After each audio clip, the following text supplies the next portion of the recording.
but one trophy, only one champion.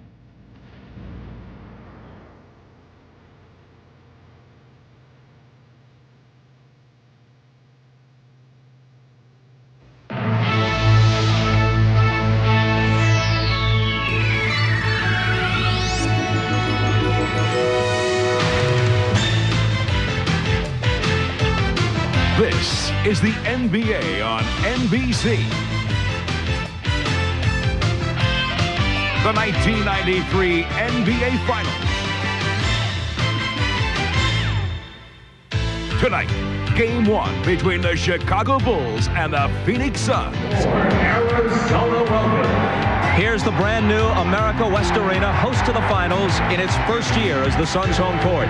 Phoenix had the NBA's best record this year, and the Suns have home court advantage in this series. Still, they're decided underdogs in the finals to the defending champion Bulls. And here comes the home team.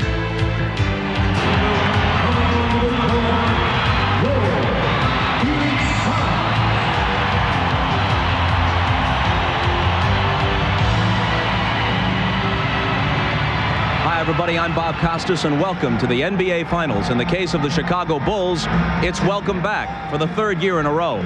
They seek, as you know, to become only the third team to win 3 NBA championships in succession. To join George Mikan's Minneapolis Lakers of the early 50s, who won 3 straight, and Bill Russell's Celtics, who reeled off an untouchable 8 straight in the 50s and 60s. From the Celtics' last title of the Russell era in 1969 until the Lakers of 87 and 88, no NBA team had won back-to-back. But the last 6 years have produced repeats by Los Angeles, Detroit, and now Chicago. And now the Bulls try to separate themselves from an already elite group and move up a notch in history by eclipsing the Suns for number 3. Phoenix, meanwhile, has been in the finals only once before, losing to the Celtics in 1976. So they'll try to become champions for the first time in their 25-year history.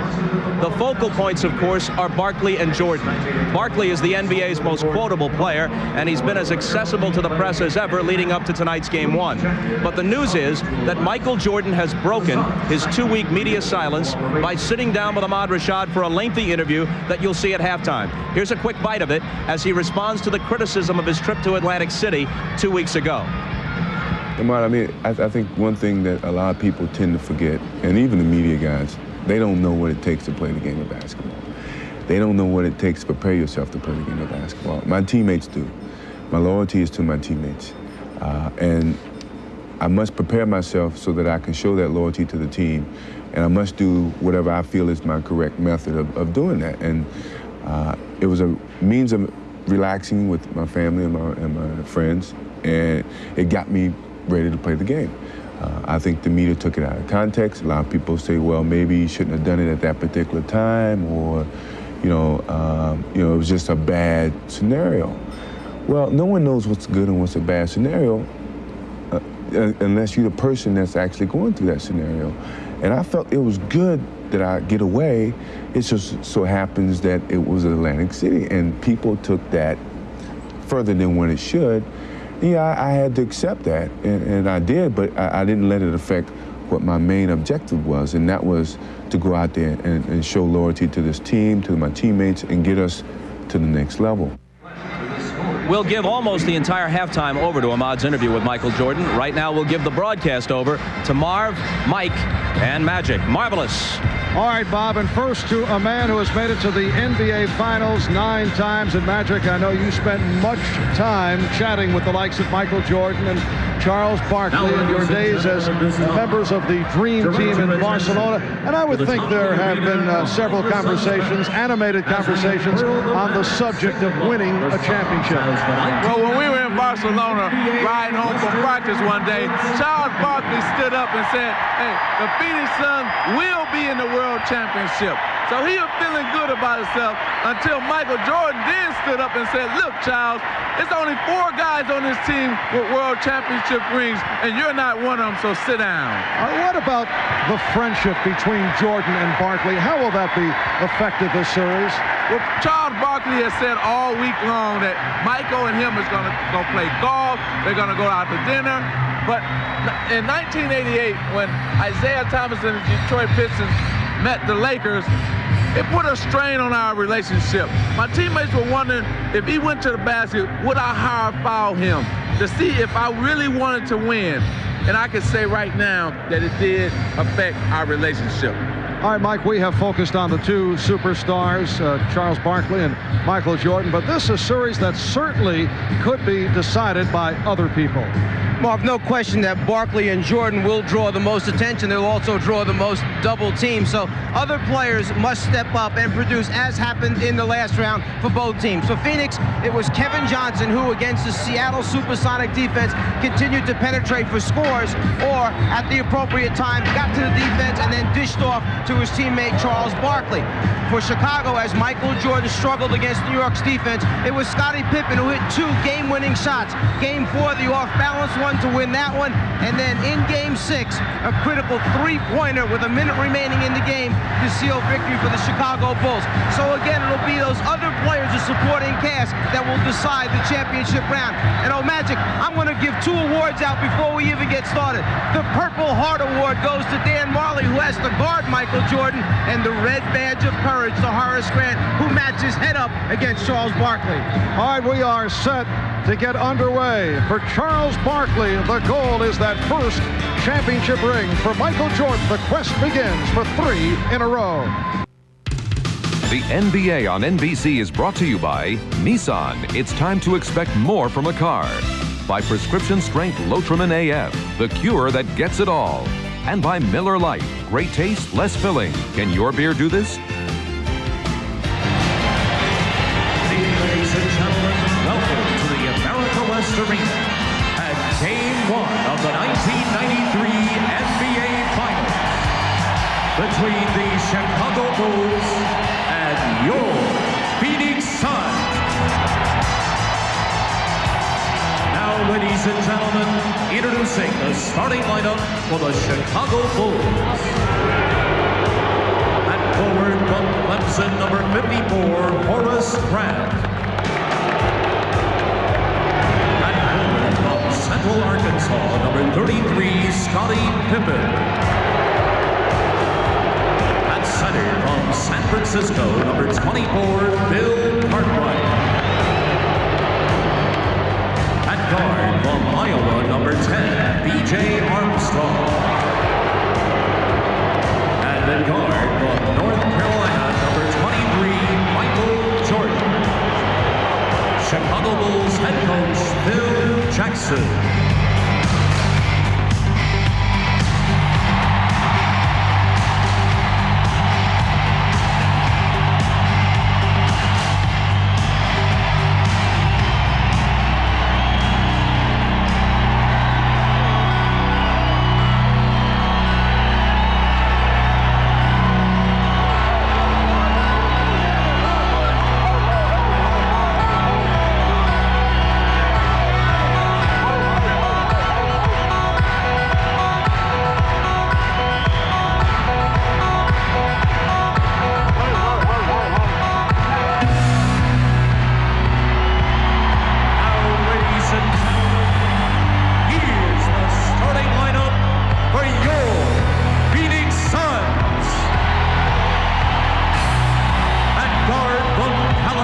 Number 7, KJ Kevin Johnson. At guard from Central Michigan, number 9, Dan Marley. At center from Old Dominion, number 41, Mark West. At forward from Oklahoma State, number 21, Richard Dumas. From Auburn, number 34, Charles Barkley. Phoenix Suns head coach, Paul Westphal. Republican Wrestling, the voice of the Suns, Jeff Buck. Chicago Bull-like introduction, though, to the Phoenix Suns. Once again, we have double coverage on the sidelines, joined by Ahmad Rashad and Hannah Storm. Let's start with Ahmad. All right, Marv, I know that before the last game I said that Chicago, the atmosphere in there was that they were very focused. It's the same. Horace Grant said it best when he said, we as a team feel like we have a chance to make history, and that's by winning our 3rd championship. An update on Michael Jordan, who hasn't shot well. At the end of the last series with New York, he had a knot on the back of his wrist. I checked with him today. The knot has gone down. He expects that will affect his shooting in the form that he will shoot better. Hannah? Well, Ahmad, oftentimes the last thing an athlete sees as he enters the competitive arena is an inspirational sign above the door in the locker room. And Suns coach Paul Westphal has put up a special sign for the Suns during the playoffs. He said he was reading a book on NBA history, and he liked what Bill Russell used to tell his team when he was coaching. The game is scheduled. We have to play. We might as well win. Well, it's not exactly poetic, but it is pragmatic, and that's the sort of attitude that these Suns are taking into the game as they look to win their first NBA title. Marv? Thank you, Hannah.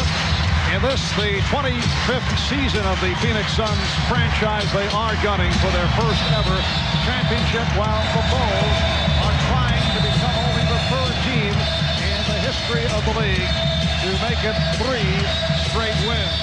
The officials, Hugh Holland, Hugh Evans, Jeff Kersey, 99 degrees outside, and things beginning to stir up inside. The opening tip controlled by Chicago, but the outside official, Hugh Holland, says a do-over. It was a bad toss. And Hugh Evans will do it again. It is controlled by Phoenix as Kevin Johnson moves across against B.J. Armstrong. This is Dan Marley, played by Michael Jordan. Charles Barkley facing a double team momentarily. Barkley fires. Rebounded by the rookie Richard Dumas. And a foul is called on the Bulls. Foul committed by Bill Cartwright. So Marley will throw in. During the regular season, the Suns and Bulls split 2 games, each winning on the other team's home floor. Chicago winning here convincingly. Pippen with the steal. Pippen all the way. And the Bulls off to the 2-0 lead. Immediately they go out and extend their defense, man-to-man, push out over the 90 feet, see what they can make happen, get a feel for the opponent you're guarding, and no question that ball pressure by B.J. Armstrong against KJ is going to be very important in the series. Barkley finds West. Mark West serving up a facial and a whistle on the play. Scottie Pippen in a mild argument. He's called for the foul. Chicago was 5th in the NBA this year in steals, averaging about 9.5 a game. They get their offense going immediately by playing good defense. And then Barkley, who will give up the basketball to an open teammate, finds Mark West down inside where he operates best. Well, I think what the fans can look for in the Phoenix Suns side, look for them to be nervous. This is their first World Championship. I remember when we played the Bulls in that first World Championship in Game 1, they were nervous. And so look for the Phoenix Suns team to be a little nervous. That was 3 years ago, and the Bulls able to settle down and knock off the Los Angeles Lakers. When Chicago comes down to run its half-court offense, Dan Marley's assignment is keep the ball out of Michael Jordan's hands, deny him all over the floor, push him out as far as you can. So you'll see Marley paying all his attention to Michael. Forget the help defense. B.J. Armstrong for 3. B.J. Armstrong has had a terrific playoff run, and he is the NBA's top 3-point percentage shooter, 45% from downtown during the regular season. The Bulls 5, the Suns 2. Marley had the baseline cut off. Johnson penetrating. Kevin Johnson, so effective off the dribble, was able to break it down. Magic in the Cleveland series, B.J. Armstrong did a very good job against Mark Price and Terrell Brandon pressuring him. Kevin Johnson presents a few different problems, however. Michael Jordan able to go glass to give the Bulls a 7-4 lead. Well, the Bulls are doing an excellent job on their half-court offense. They're really looking to move the ball, move their bodies around. West with the rebound. Richard Dumas, who did not play at all last Saturday in the 7th game, setting up Dan Marley. The Bulls 7 and the Suns 6. One of the major question matchups from the Phoenix point of view is Richard Dumas as Horace Grant gets the role. Dumas going against Pippen. Dumas had a solid rookie season. Did not play well against the Lakers in the opening round of the playoffs. Did not play well against Seattle. Jordan off the steal. 3-on-2. It's Grant from Jordan. It counts in the foul. The foul called on West. Well, Charles Barkley's going to have to make sure he changes ends quickly because Grant could run the floor. But as KJ comes down, he loses the handle at the last second. I'm sorry, this particular one is where he scores. It was after that coming down that he had the turnover take place. But Grant, the guy who can run the floor, converts easily. Charles Barkley is going to have to run the floor with him. Well, I like what I see with Chicago in terms of what they're trying to do. They're really executing their half-court offense very well. Right now, they're shooting, 5 for 5. They're taking their time and going to whoever they want the ball to go to. Horace Grant completing the three-point play. It's Chicago 12, Phoenix 6. Marley handles, nearly trapped himself in midair. Oliver Miller has come on for the first time. And this is Miller. Miller does have a good touch from outside, although he went short on that first opportunity. 3 minutes, 10 seconds. Gone by. The double team on Pippen. Cartwright. Miller with the rebound. Miller playing despite congestion and a bad cold. He was a question mark. That is deflected out. Last touch by the Bulls. Game 2 Friday night here in Phoenix. Game 3 at Chicago on Sunday. Charles Barkley. So Barkley with his first field goal. Charles coming off a sensational 7th game against Seattle. Jess Kersey with the call against the Suns. It's on Dumas. Well, you can see that what Chicago is trying to do is relieve the pressure and let BJ go down the court and let Scottie Pippen bring the ball down so they can take the pressure off of BJ because you know Kevin Johnson would be pressuring him. The other thing, it's a test immediately for Dumas having to guard Pippen as much as he is early in the game here, knowing that Pippen can score or dish it off. And Bill Cartwright does the scoring. Bill Cartwright came alive offensively against the Knicks. Had some solid games. That's a blocking foul called on Armstrong. That's not the kind of foul that BJ wants to pick up because if he gets a couple quick ones early, it will force John Paxson to come in, who does not have the same foot speed as BJ Armstrong.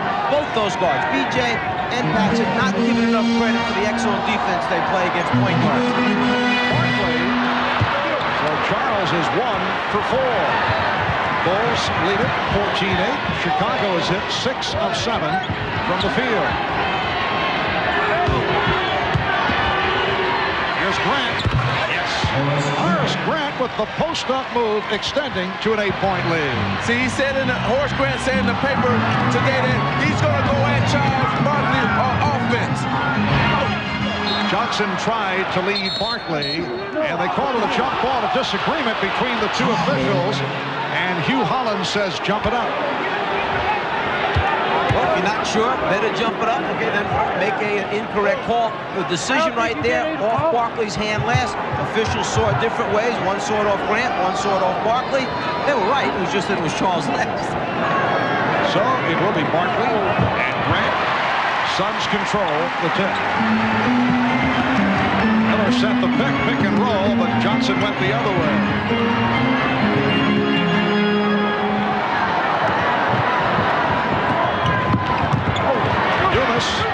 With the spin, had the ball knocked away, but recovered by Barkley. Bulls 16, and the Suns 10. We're just underway. Arnold Albert, Mike Fratello, Magic Johnson. Jordan is bottled up, and it will be Phoenix ball.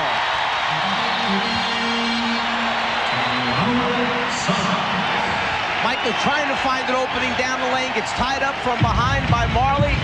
Then Oliver Miller comes over, and the ball goes off Michael, goes back to Phoenix. 6:53 to go, first quarter. Bulls by 6 over Phoenix.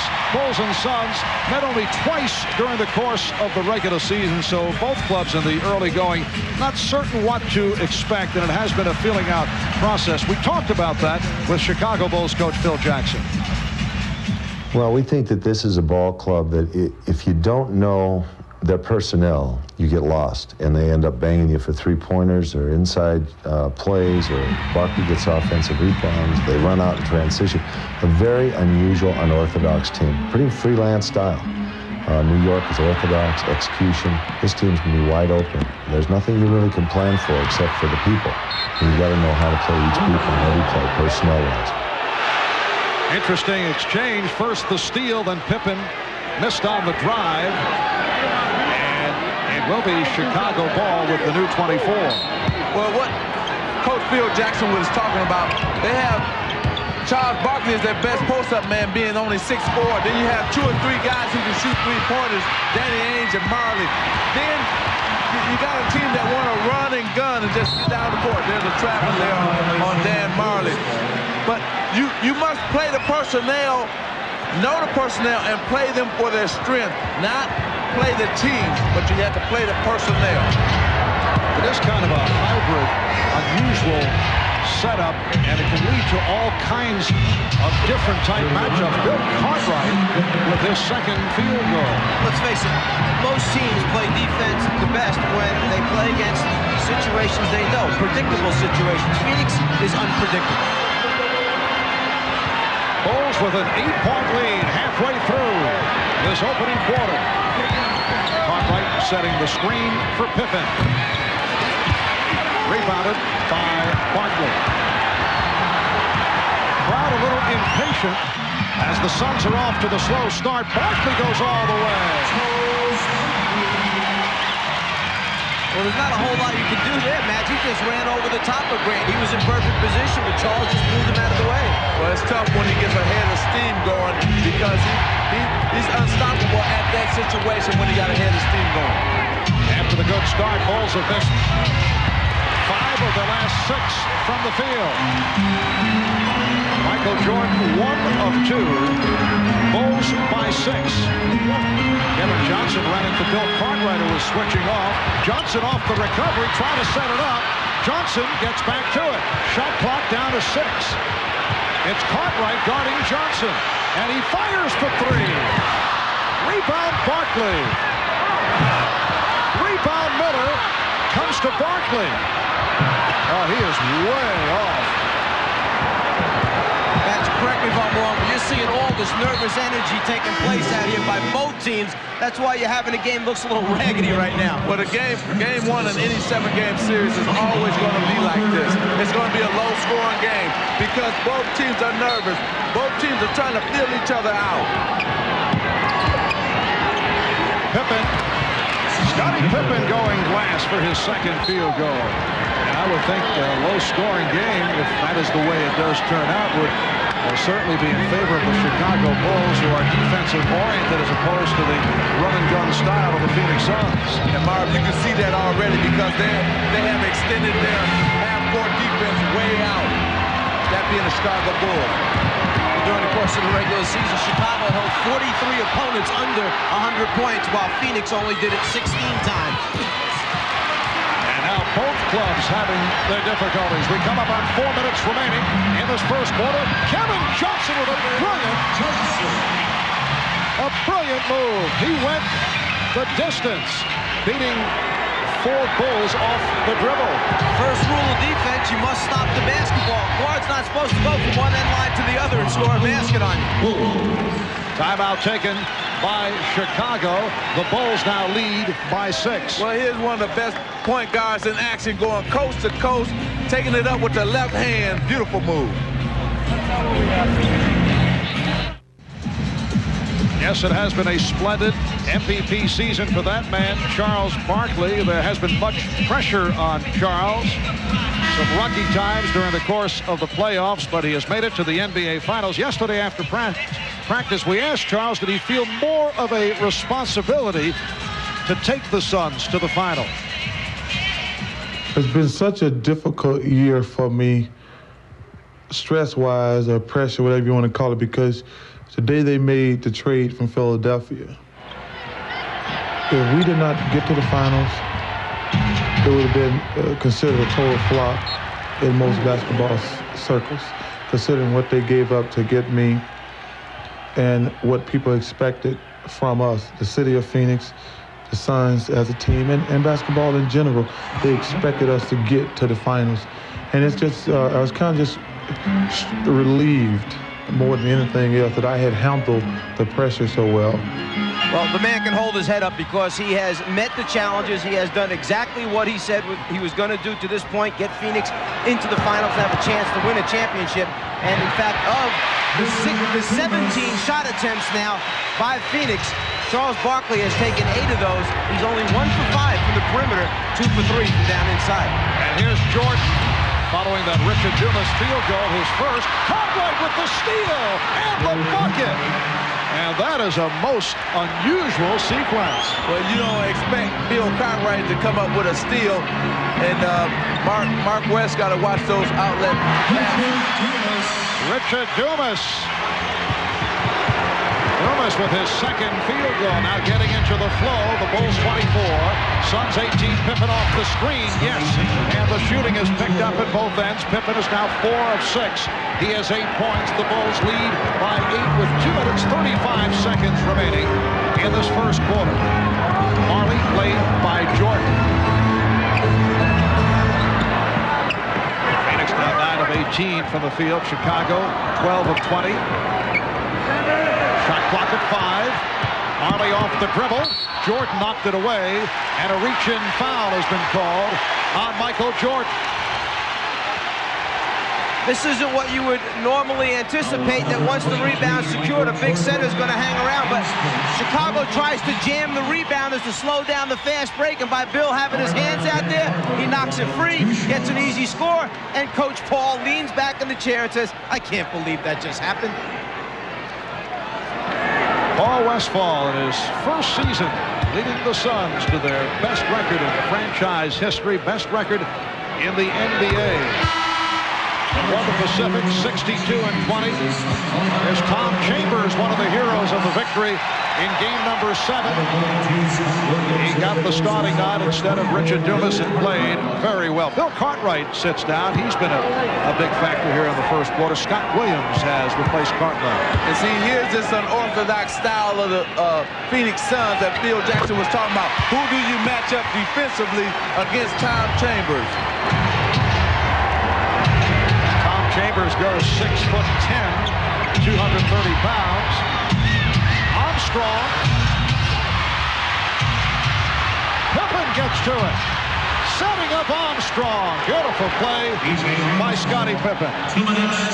Just under 2 minutes remaining. First quarter. The Bulls 28. The Suns 20. Chambers has the excellent touch. Kept alive by Marley.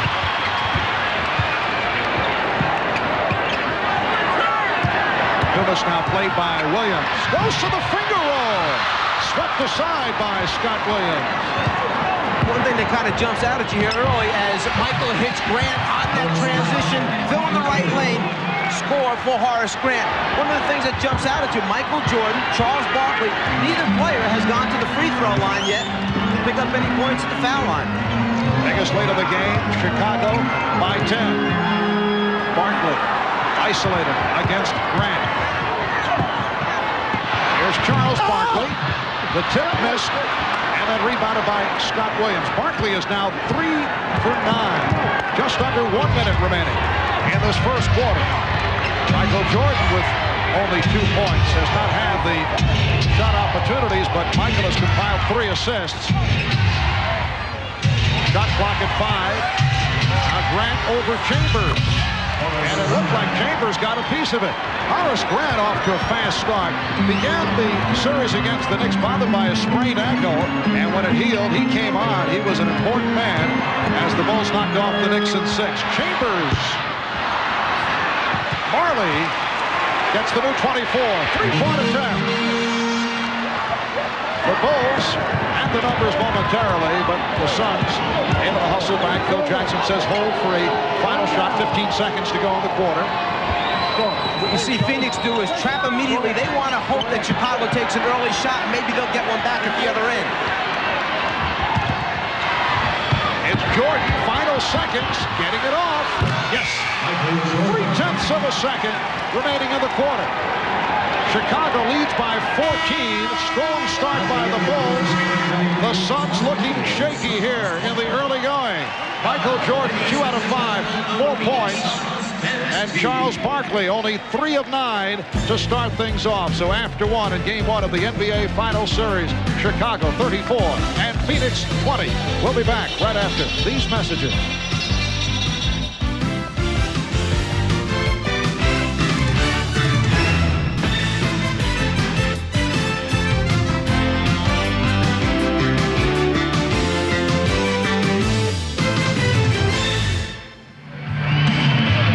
Rashad back in Phoenix now. While the Bulls are trying to make history by performing a three-peat, here's a man who has made some history. He was the first coach of the Chicago Bulls back in 1967, and then in 1969 he was the first coach of the Phoenix Suns. He is Johnny Red Kerr. Johnny, a lot has changed since those years when you were the coach. Absolutely, a lot has changed. I've only been fired once from Phoenix and twice from the Bulls.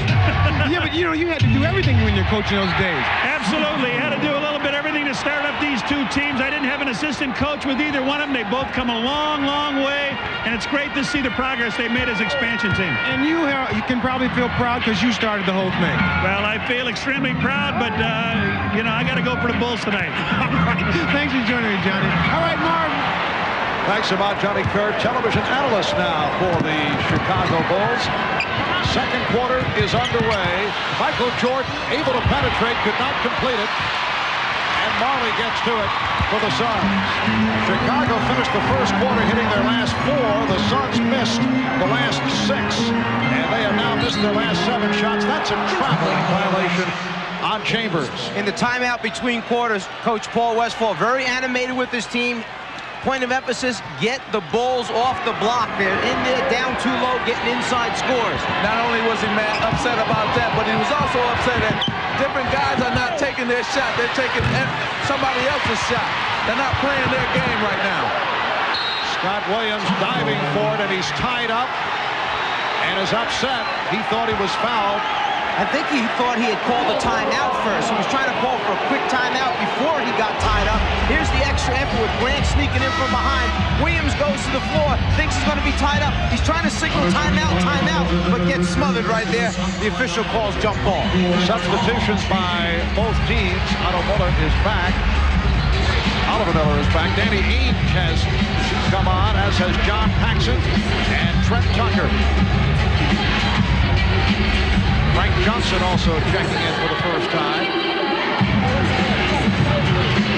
A minute gone by in the second quarter.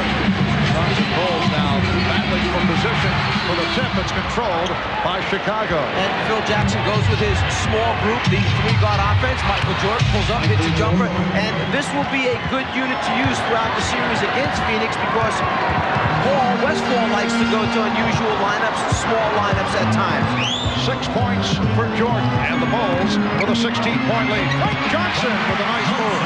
He's played well during the playoffs. Here's some pressure momentarily. And then the Suns drop back. Frank Johnson, 34 years old, played the last 3 years in Italy after spending 7 years with the Washington Bullets. And it's a travel on Scott Williams.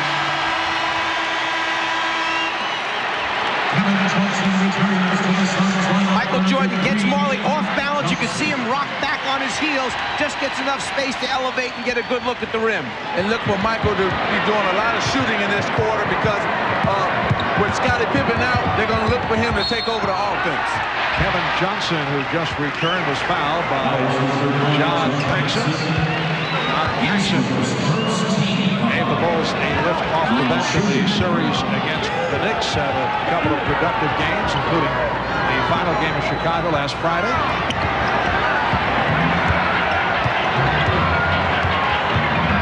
Johnson being guarded by Paxson. Again, Barkley backing Grant. Hook to the left hand, and Grant got some help. Okay, this is an interesting situation here. What they're going to try to do is take the middle away from Charles Barkley and turn him to the baseline, where then the Bulls are getting help. And this is what happened right here. Scott Williams comes and blocks the shot. So Barkley, 3 of 10. He's missed his last 4 attempts. The NBA on NBC is brought to you by the people at Nike, who encourage you to just do it. By Pepsi, who reminds you to be young, have fun, drink Pepsi. And by Mitsubishi, the new thinking in automobiles.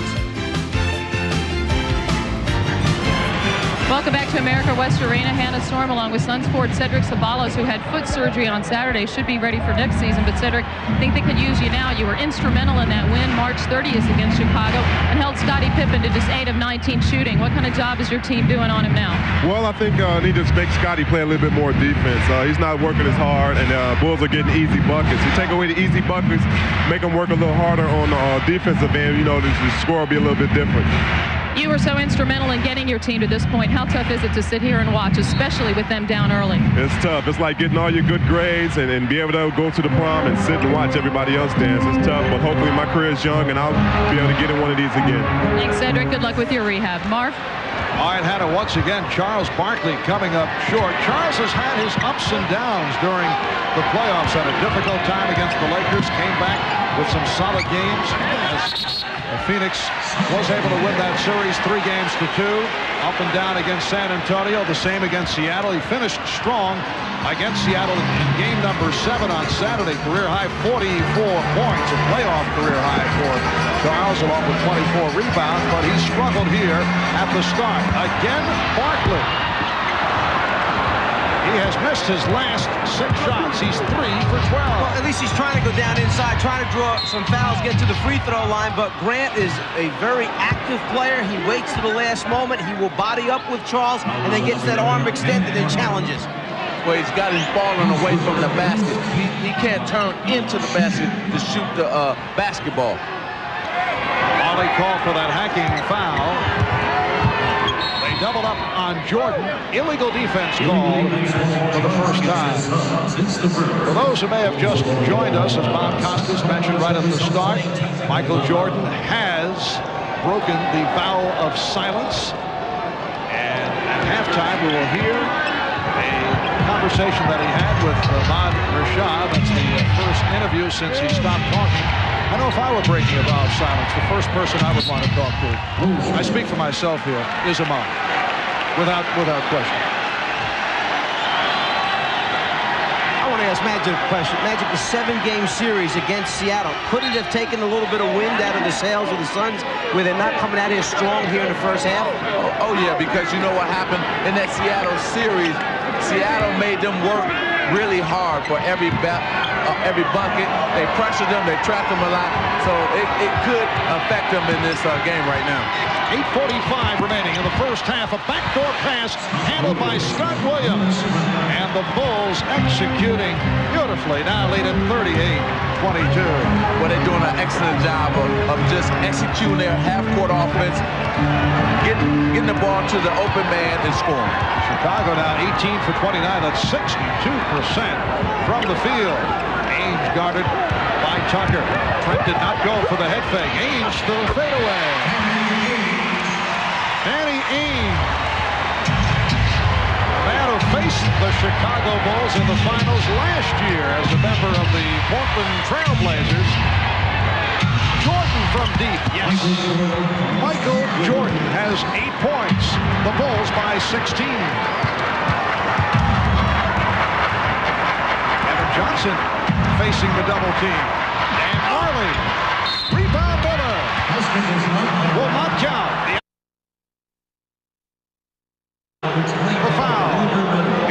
Miller.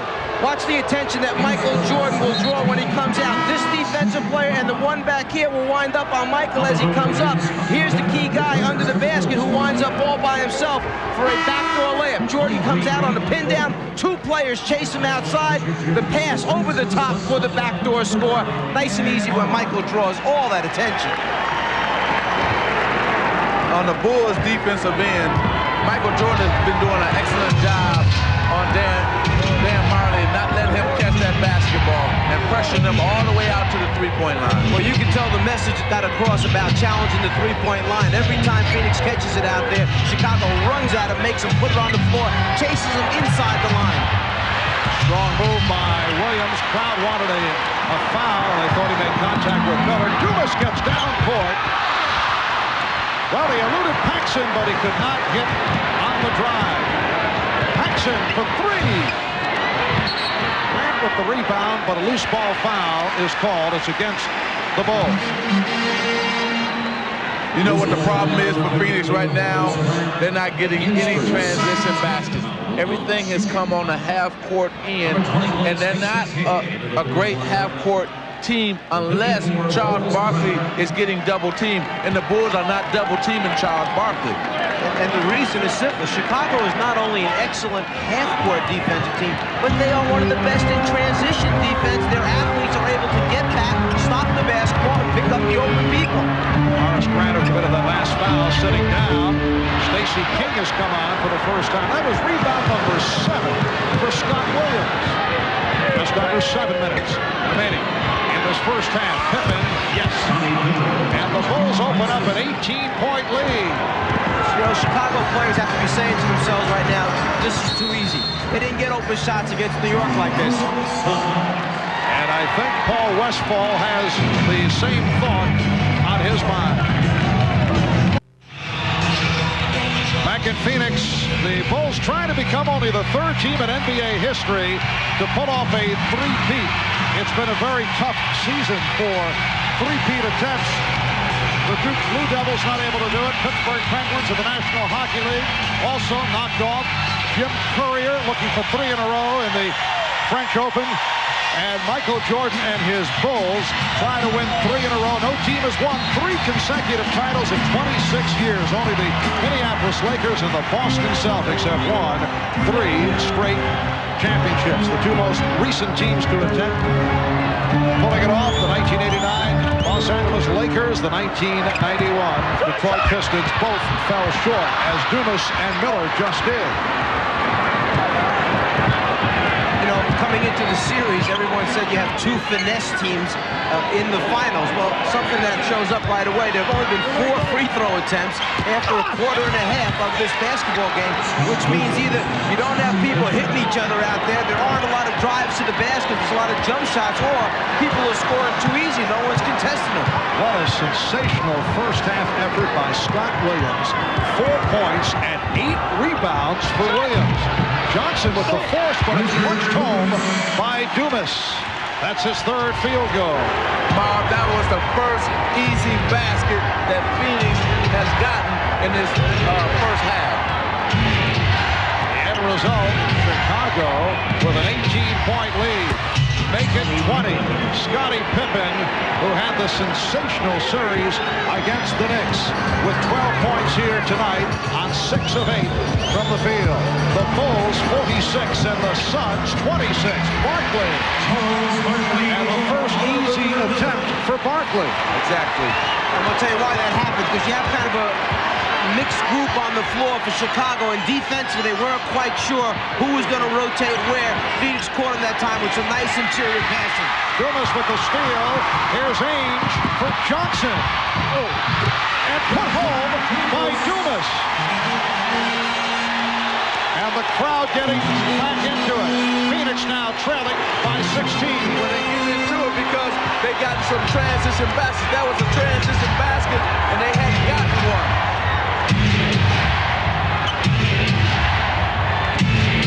Tucker setting up King. Stacey King had it knocked away. Here comes Barkley with the crossover. Barkley going all the way, trying to draw the foul, but had it knocked away. He thought he was fouled, but does not get the call.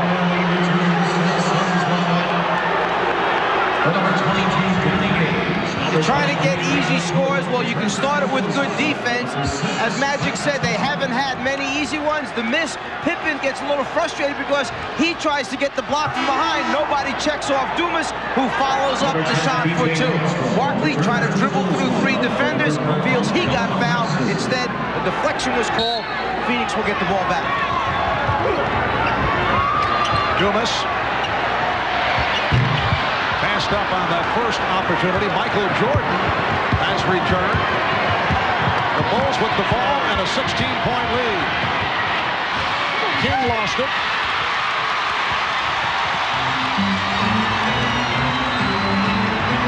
Kevin Johnson accelerating and had it knocked away. It'll be Phoenix ball. Horace Grant returns, replacing Scott Williams. KJ trying to get to the hole, sees a lot of red shirts step up, something that was very familiar in the New York against Chicago series. Maybe something he didn't see as much against Seattle. The lane closing down that quickly. Cartwright is back. Stacey King departing. 4 minutes to go in this first half. Barkley with that pass off the dribble that misfired. Here's Jordan. He had it knocked away from behind. Kevin Johnson. Barkley for Miller. Phoenix showing some signs. They are now down by 14. How long do you let this thing go before you take a timeout and try and stop this thing? 6-0 run by the Suns. Armstrong hit from behind. Miller got a piece of the ball and a piece of B.J. Armstrong.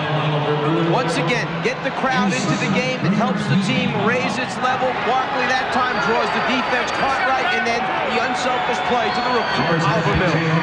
But the only way they can get the crowd going and into it if they continue to stay in their transition game. That's when Phoenix is at their best. Patrick, I asked you at the start of the telecast about the friendship between Michael Jordan and Charles Barkley, how that will play into this series. You made reference to your friendship with Isaiah Thomas and Laker teammates wondering if you would be able to give the hard foul. Well, Charles says, hey, we're going to play golf, we're going to have dinner. We're talking about plans that he and Michael have during the NBA Finals. Is that possible? Can that work? Is that a bad thing? Can that have an effect? I give you 5 questions, though. It can't work because you have to have sort of like a dislike for your opponent, no matter if he's your friend or not, going into the series. So if they go out to dinner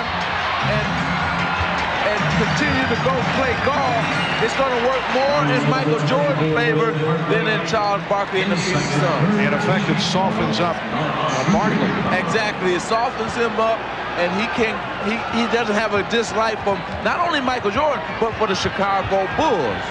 Well, that point was made by some people in the Knicks organization. They felt that Charles Oakley, although he played well, did not play with the same type of ferocity against the Bulls because of his friendship with Michael Jordan. Not that they want to see Oakley hurt people, but they felt he would not give Jordan a hard foul in that last series.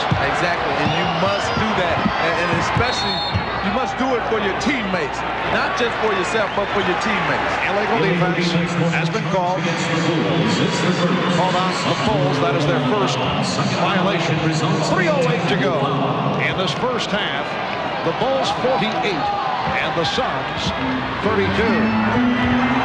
Johnson and Marley at the guards. Barkley up front with Miller and Dumas. Here's Johnson. He got the step. All swept by Pippen. The call by Pierce Kersey, he steps out of bounds, so Phoenix will maintain possession. But first, a timeout is called with 2:57 remaining in this first half. There's Pippen trying to save it. To Jess Kersey. Coming up on the Prudential Halftime Report, Michael Jordan will break his silence. We'll bring you Ahmad Rashad's pregame interview with Michael as he addresses his reasons for not talking to the media the last 2 weeks and responds to the gambling charges made by Richard Esquinas. That's coming up on the Prudential Halftime Report. Right now, let's return courtside to Marv, Mike, and Magic. Thank you, Bob. Bulls at 1 point, led by as many as 20. They now lead by 16 with 2:57 to go first half. Reminder, this Friday, don't miss NBA Stories, a primetime special taking an in-depth behind-the-scenes look at some of this year's top stories around the league. You'll see the Phoenix Suns as they've never been seen before on the plane, in the huddle, and at the hotel as NBA Stories documents their trip to the finals. Also a close-up look at future Chicago Bull Tony Kukoc. Illegal defense called for the second time, so that is a technical foul. Incidentally, NBA Stories to be followed by Game 2 of the NBA Final between Phoenix and Chicago. That'll be Friday night here on NBC. Kevin Johnson will shoot the technical.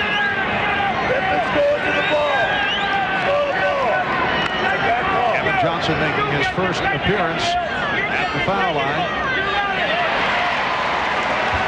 This may be the biggest play of the series, setting the screen, letting Kevin Johnson try and get into the lane, and Chicago has to decide who's going to come over, make the rotation without getting called for an illegal defense. Is particularly tough when Barkley is setting the screen. In fact, that was the big play at the end of the game in Chicago that KJ scored off of to win that game against the Chicago Bulls. Same exact play. Oh, Dumas connecting with the floater.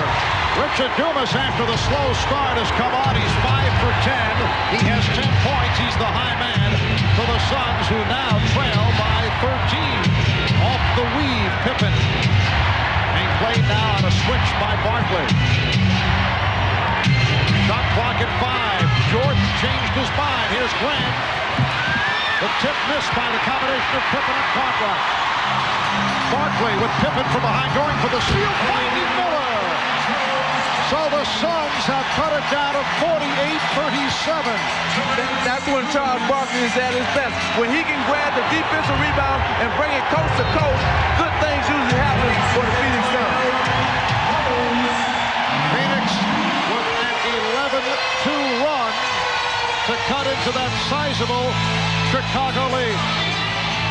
Here's the young rookie who is so athletic. He has great lift in the legs, one-on-one against Scottie Pippen, who's an outstanding defender, but that lift at the end enables him to get over the outstretched arm. And then Charles knows exactly where his teammate is. Oliver Miller leads the break, lets the big man run ahead of him, finds him for the finish. Richard Dumas with 10 points.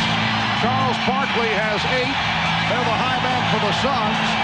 Chicago being sparked by Scottie Pippen, who has 12. Horace Grant with 11. Michael Jordan has 8 points.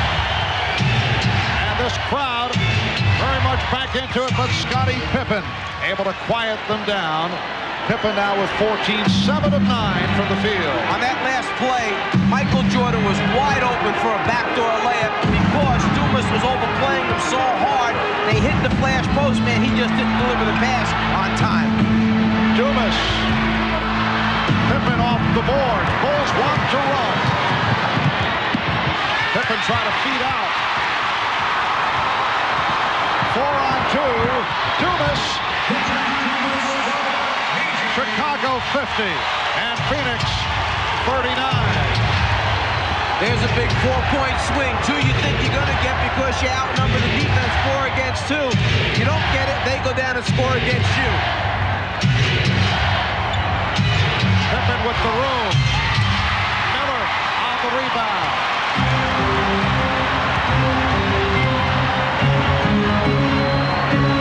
And the Suns will reset it.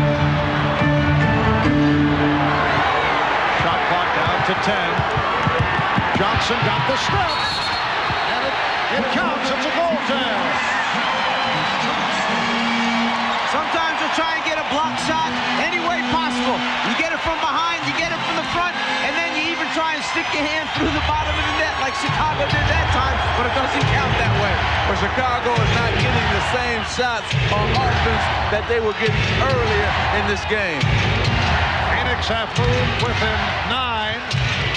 They were down by 20. Here's Jordan extending. Michael Jordan driving the lane. And he's given the Bulls a 52-41 advantage. If you're going to let a player like Marley get up and bump and hold him and elbow him, then you've got to let Michael Jordan make his spin move. There's no way to stop him there. Final seconds of the half. Miller rejected from So that's the end of the first half. The Bulls led by as many as 20. Phoenix now down by 11 at halftime. Marley gets up so close that Michael has no choice but to put it on the floor, take it to the basket, and the fact that they didn't close down in time allows him to get to the front of the rim. So Michael Jordan with 10 points in the first half. Charles Barkley with 8. Scottie Pippen, high man, with 14. Bob Costas and the Prudential halftime report coming up.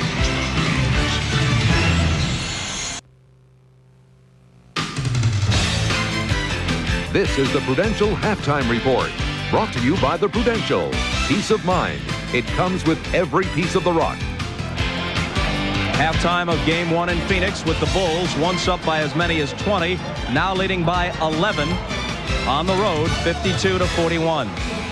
Now, prior to tonight's game here in Phoenix, a moment of silence was observed for Drazen Petrovic. The Nets star was killed on Monday evening in a car accident in Germany.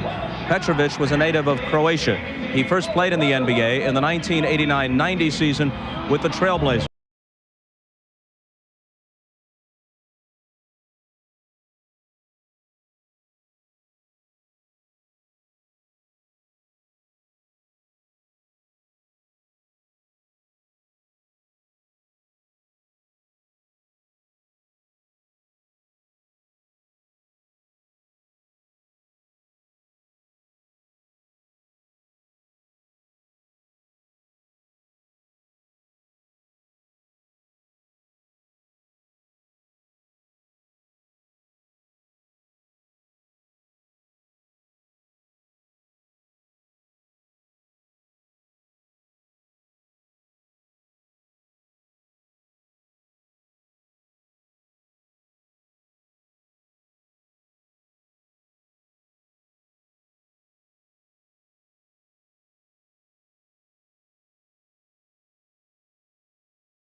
And when we come back, Michael Jordan's first interview in 2 weeks as he talks with Ahmad Rashad. That's after a message from Prudential and a word from the NBA.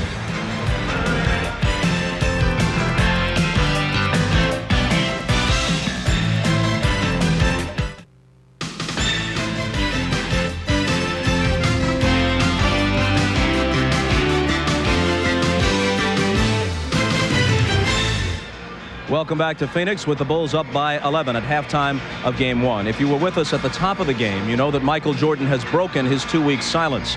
About an hour and a half before the game began, he was willing to talk specifically to Ahmad Rashad. Ahmad asked him about the reasons for his prolonged silence. I just felt that it was unfair that I was being considered a criminal for doing something that is not illegal. Gambling is legal. And betting is legal. For what I bet, yeah, it's a little bit more than I wanted to lose. I mean, I didn't bet to lose, but I lost it and I paid off all my debts. I didn't want to go to NBC or anyone else and let them know, hey, I lost $500,000. I'm going to pay it this, I'm going to pay it that way.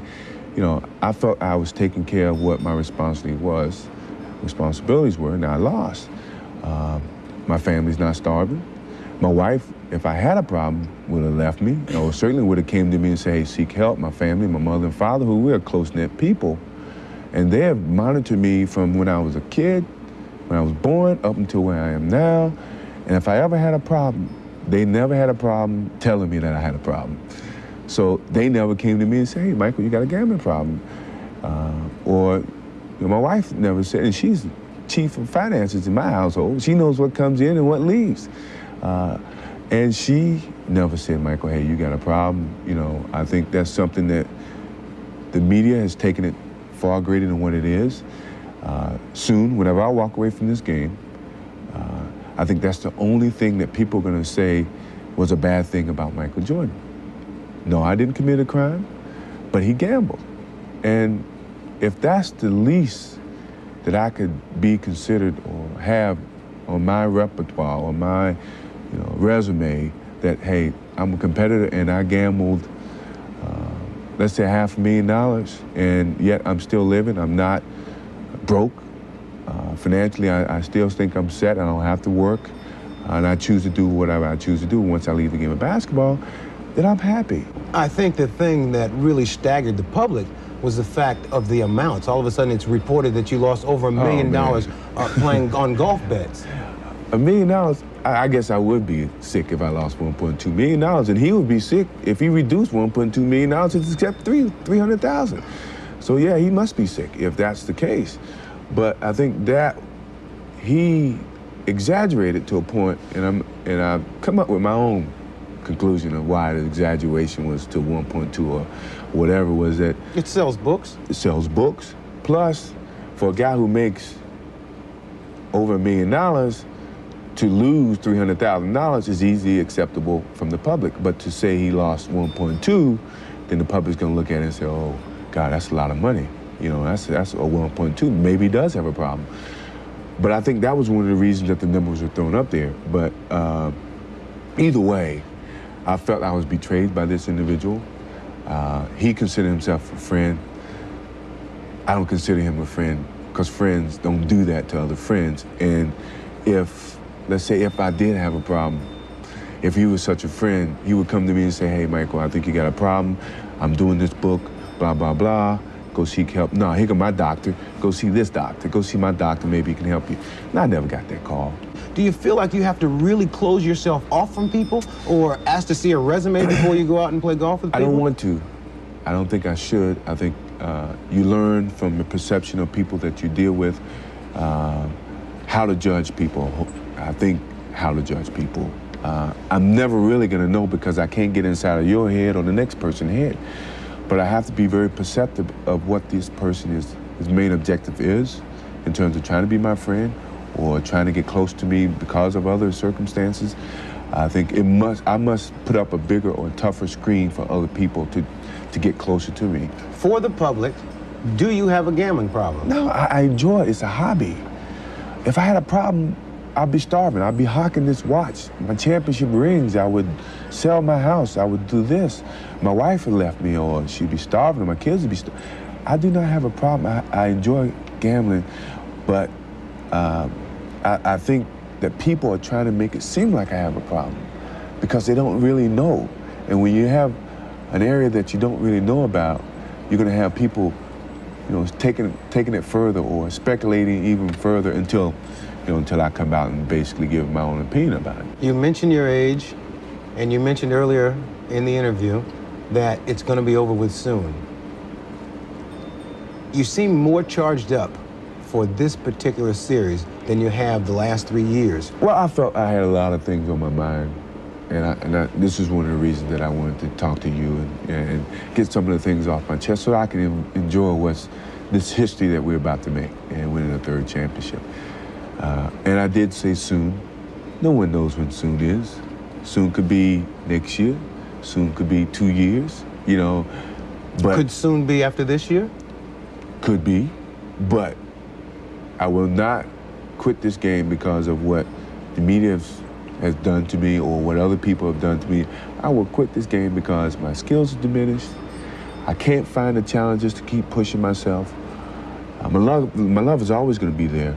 But my pride won't let me leave because someone else is going to push me out. I'm going to leave on my own terms.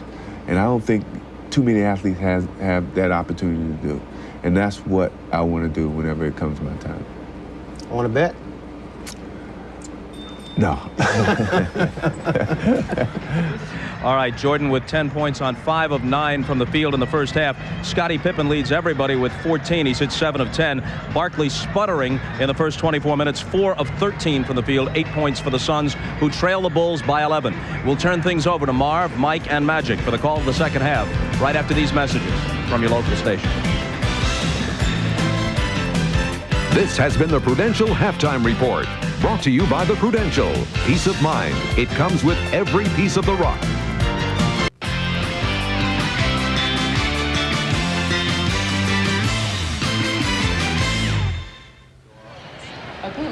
aggressive. It is a beautiful Phoenix day team in the second half. Valley of the Sun. Marv Albert, Mike Fratello, Magic Johnson.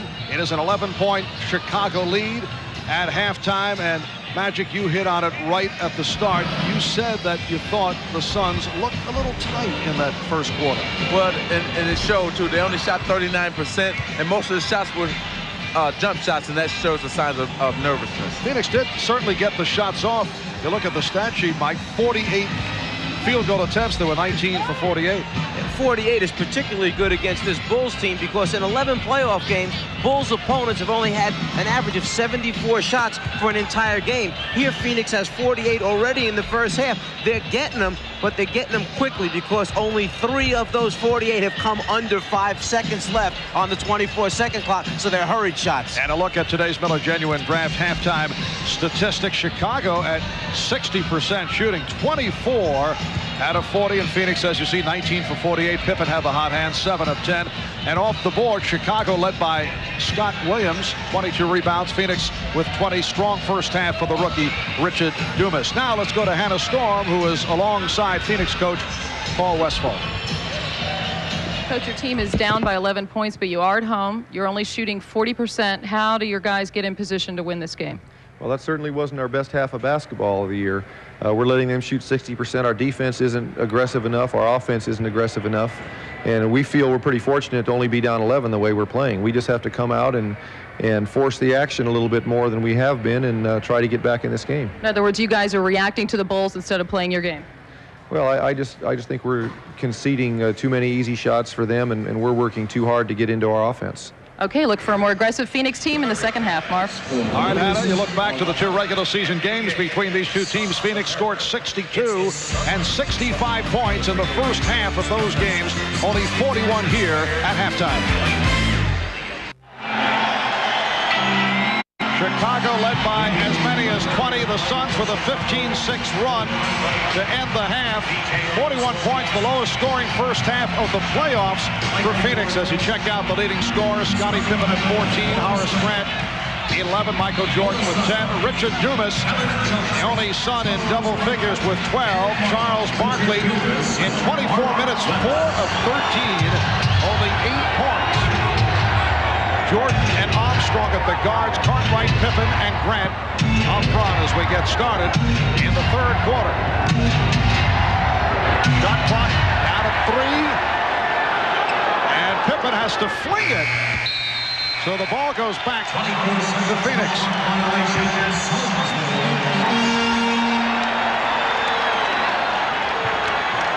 One of the weapons that have been missing so far in the first half, the three-point shot. During the playoffs, Phoenix has averaged 12 shots a game from the three-point line and made 4 of them. Tonight, 0 for 3. During the regular season, Phoenix is the 3rd best three-point shooting team in the NBA. They're first in three-pointers attempted, almost 13.5 a game, and first in three-pointers made. So that's a big weapon that's missing. That's why they only have 41 points right now. And here's Barkley again. Bulls lead 52-43. The Suns hit 398 three-point field goals during the regular season. An NBA record foul called on Barkley. That is his first. Rundown here, Dan Marley. During the playoffs, 37 for 98, turning it after the slow start. Danny Ainge, 25 for 68. Ainge did not shoot well at all during the series against Seattle at 36% for that series. Here's a three-point attempt by Armstrong. And back come the Suns. Emmett Johnson being played by Scottie Pippen on a switch. They isolate for Barkley. Grant going for the steal. Foul called. It counts. The basket counts, and the foul charged to Horace Grant. If you want to know it, if you're a Phoenix Suns fan, why the Phoenix Suns are still in this game is because of 10 offensive rebounds. Now, remember, the Chicago Bulls are not double-teaming Charles Barkley, so you can see what happens when you don't double-team him. Horace Grant has been doing an excellent job up until then on that shot there. Barkley, a 76% free throw shooter during the regular season, his best ever in the league, and he was way off on that attempt. Mark, Barkley has 16 shot attempts, Magic, already in this basketball game. That's a lot of shots. Phoenix has moved within 7 off a 19-6 run to get back into it. Cartwright operating against West. Grant had it knocked away. It'll be Chicago ball with only 1 remaining. 1 second left on the 24.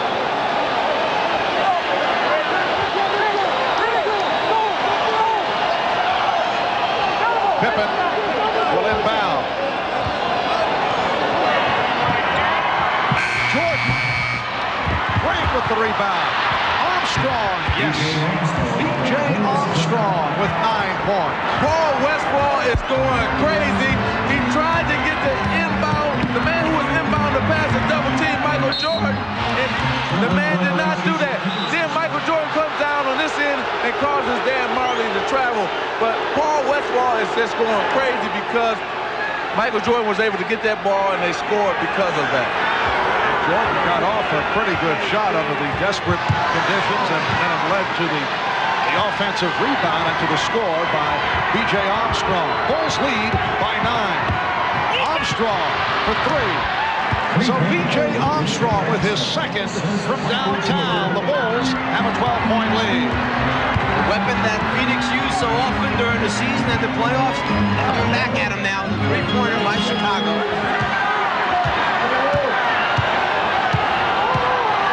Barkley backing in.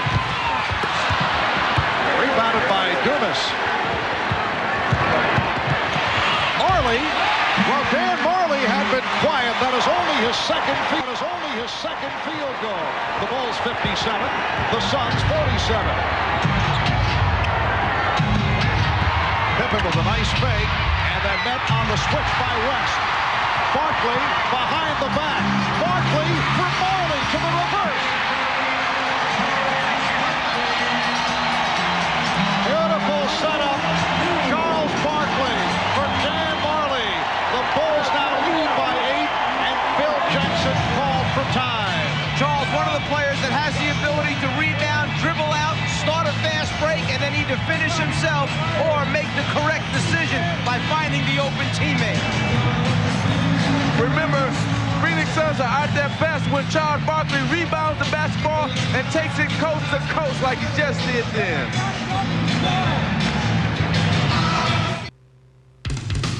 The NBA on NBC is brought to you by Oldsmobile, by Keystone, Keystone Light and Keystone Dry.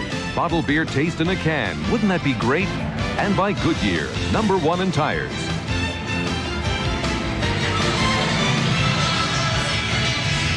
Well, Charles Barkley with a nice setup for Dan Marley just a moment ago. Barkley, though, only 6 for 17, 12 points, but he's helped the Suns get back into it. Charles has certainly been in a swirl of intrigue regarding speculation recently that he dated Madonna. He reportedly was seen with Madonna after a game 2 weeks ago. Charles said the rumors are not true. We talked about it with him yesterday after practice, and his reaction. I think that the whole Madonna thing has been a travesty to me, to my family, to my in-laws. It's just crazy. I've only met her one time in my life. That is it. And people said we were out dancing and stuff like that, which is totally untrue. I've never denied meeting her, and she seemed very nice and friendly. But to make us out to be a couple and to harass my family and call all my friends and call my in-laws, National Enquirer, Inside Edition, hard copy, it's crazy and it's ridiculous. Well, Charles said he wanted to put all the rumors to rest. Foul was called on Marley. 8.5 to go in this third quarter. Michael Jordan is now 5 for 11 from the field. Well, it's just something that the two superstars seem to have had to deal with at just about the same time as they're making their way into the finals. Michael has his share of controversy, Charles dealing with his share. I'm sure they understand what the other is going through. Dumas, Richard Dumas, who was benched for the entire 7th game against Seattle, has come back in very solid fashion. He has 14 points on on 7 of 13, and he's done the job off the board. The Bulls clinging now to a 6-point lead. Jordan from 3.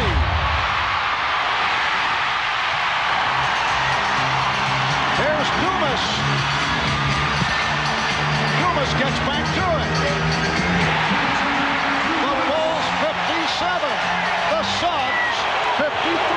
How many times have we seen that tonight where the Bulls play good defense, but then Phoenix always ends up with the offensive rebound, and that's 11 for them offensive rebounds. Scottie Pippen continues to show the touch. 8 of 11 from the field.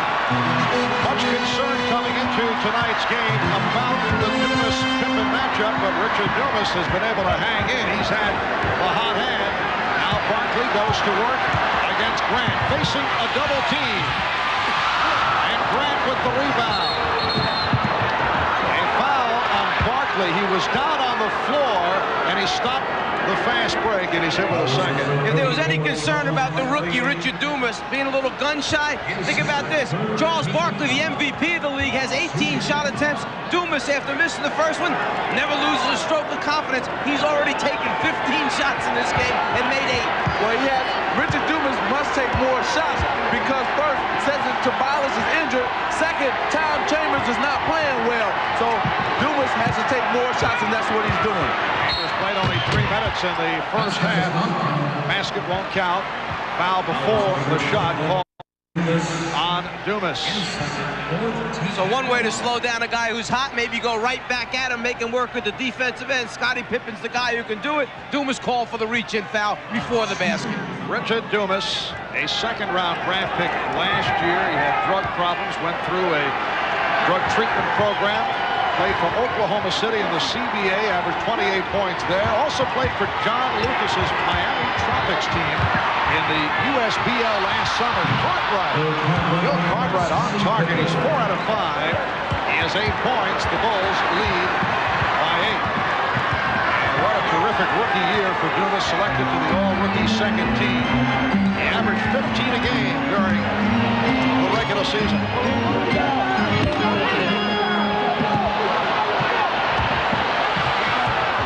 Shot clock at 4. Dumas lost it, and Pippen feeds Jordan. Michael Jordan.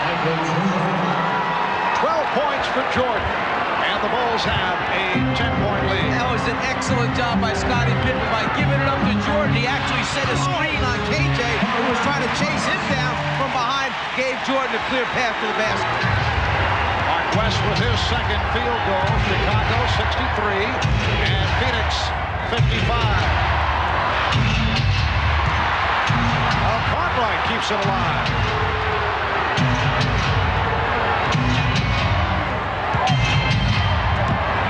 Jordan passed on the outside shot and went to the floater. Beautiful finish by Michael. Oh, it's beautiful because he changed hands on it. He finished with his left hand. It was beautiful. Michael now winds up guarding Kevin Johnson because Marley ran out as Michael drove to the basket. So B.J. Armstrong had to pick up Marley. Michael takes the ball. Oh, what a pass from Dumas. He spotted West. Dumas for West. And it's back to an 8-point Chicago lead. We are just under 5 minutes remaining in the third quarter. Pippen. Yes. Scottie Pippen with 9 out of 13 for 18 points. But see, Mark, the problem is that Richard Dumas is not touching Scottie Pippen. He got to get up and touch him. He's letting them just roam free and letting them just take the ball up and shoot it with no pressure. Barkley under pressure. Went short. He thought he was fouled. And a loose ball foul is now called against the Suns. The crowd doesn't like it. How can you call a foul on a loose ball? Well, let's go back a moment ago to Michael Jordan, who puts the ball on the floor. The ability to convert with either hand. Well, this time he decides he's going to use the left hand. Up on a little different look, winding his way down the lane. The concentration, even with the body contact of West, enables Michael to score. And the foul by West put the Suns over the limit. So Jordan will go to the line. Michael to the line for the first time. regular season and 2 excellent games against Phoenix. 16 for 27, 40 points. That was here in Phoenix back in November, in Chicago in March. Jordan 19 for 31 for 44 points. You know, after that first game back in November, Paul Westphal said, "We are not in their league," talking about the Bulls. Kevin Johnson said, "We played soft, just like in the past," but that was back in November. They split the 2 regular season games, each winning on the other team's home floor. Frank Johnson has returned. He's handling the ball against B.J. Armstrong. Illegal defense called, and Jess Kersey with a look at Phil Jackson, who apparently had something to say about it. Right now, you know, some way Phoenix going to have to get some more guys involved in the offense. Charles Barkley and Dumas cannot carry the offense. Want to see an illegal defense? The ball is over here. This man is guarding this player, but when he fades out of the screen, that defensive man never moves out of the lane. He gets caught guarding nothing but space. You got to either double team the ball. You just can't play the middle of the lane that way. And a timeout taken here at the America West Arena in Phoenix. The Bulls lead by 10. To this point, it has not been a good shooting night for Charles Barkley. 6 for 19, but look at this breakdown. Well, what happened in here is he's 1 for 7 jump shots, 5 for 12 inside. The reason that being is because he's shooting over a taller man, and Horace Grant is 6'10", Charles Barkley is 6'4". He's giving him all kind of problems. You get frustrated when you go inside and you can't get a shot to fall over a taller opponent, so what you tend to do is you try and step away, maybe get a face-up look, see if you can get your game going that way. It hasn't happened so far for Charles. Here's Marley, who has been quiet again, not able to hit the 3. Barkley inside.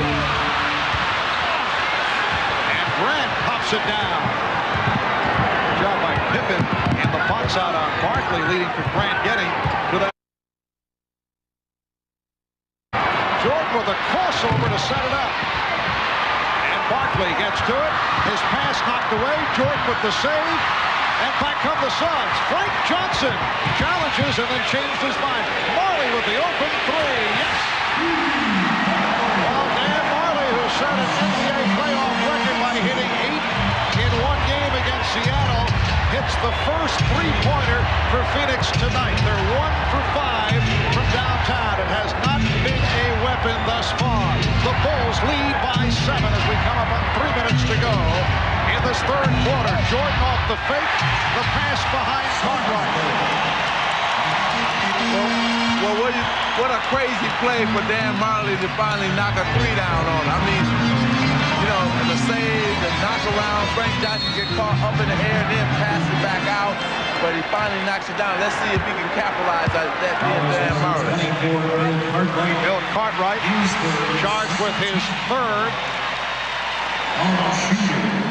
Phoenix already over the limit for the Bulls. Only their 2nd team foul.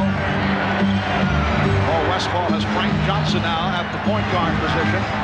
Johnson and Marley at the guards. Barkley, Miller, Dumas up front. Barkley drawing the double team, threw it out. Johnson went short. Johnson with the save. Now, wait a moment. Did he catch his own magic, his own shot? You can't. That's what they're discussing right now to see if Frank Johnson caught his own shot. So you can't do that. They said that B.J. Armstrong tipped it. Well, if it was deflected by B.J. Armstrong, then you can go get it. But if it's an air ball by yourself, you cannot shoot an air ball and then go chase down your own shot and grab it. And they call a foul on Pippen, who is discussing it with Hugh Hollins. Well, see, the problem there was, Marv, that Bill Cartwright felt that Frank Johnson just shot the jump shot. He didn't go after it. Frank Johnson come running in and out-hustled him because he knew that if he could get to it, that he could throw it and save it. So it was a good move by Frank Johnson. Danny Ainge replacing Richard Dumas, who hears it from the crowd as he get another look at that play.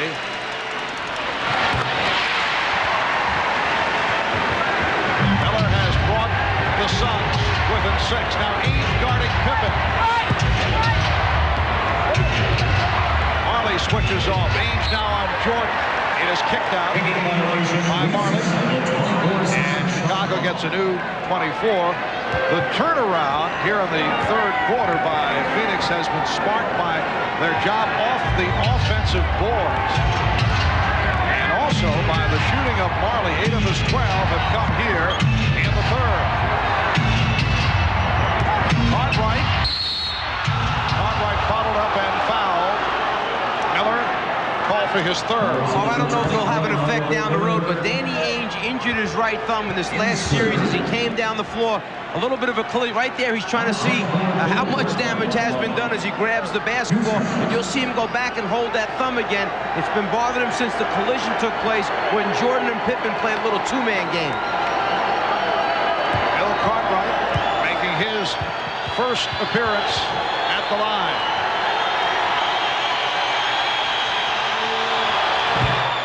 Bulls now lead by 7. Well, the National Hockey League season is now over. Your LA Kings Magic with a good run of the playoffs, knocked off by the Canadiens 4-1. Montreal takes the series 4-1. The Czar had it all figured out. He said that he thought the Canadiens would back check and forecheck right throughout. That was his explanation. Well, I thought that good offensive rebound there by Michael Jordan. I thought that the series before the Canadian series took a lot out of the Kings, and that hurt them. By Pippen off the steal, and Johnson gets it back. Frank Johnson with a gorgeous ball fake. What a play by the veteran Frank Johnson. The Bulls 71 and the Suns 64.